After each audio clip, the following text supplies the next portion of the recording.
Pour terminer sur la présentation générale de PHP, nous allons regarder rapidement son historique, donc toujours depuis la page Wikipédia.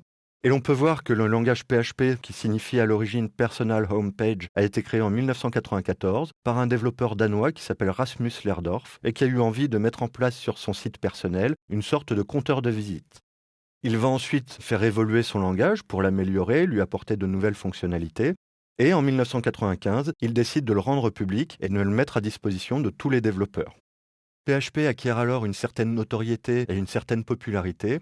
Une communauté va se constituer autour du langage pour aider à l'améliorer et à l'enrichir.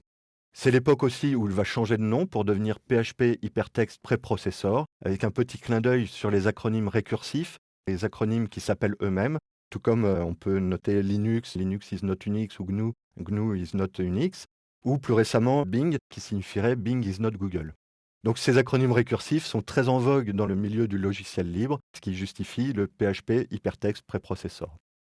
D'autre part, PHP est un langage aussi très simple à appréhender et à apprendre, et donc le nombre de pages créées avec PHP augmente de façon considérable, si bien qu'aujourd'hui, la plupart des hébergeurs offrent des solutions d'hébergement avec PHP directement intégrées dedans, et ça devient vraiment un standard du développement web.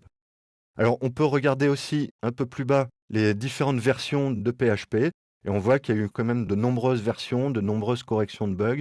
Donc tout ça qui a été créé par la communauté qui est assez active et qui permet d'améliorer constamment le langage au fur et à mesure des besoins. Donc on voit en vert ici les versions actuelles.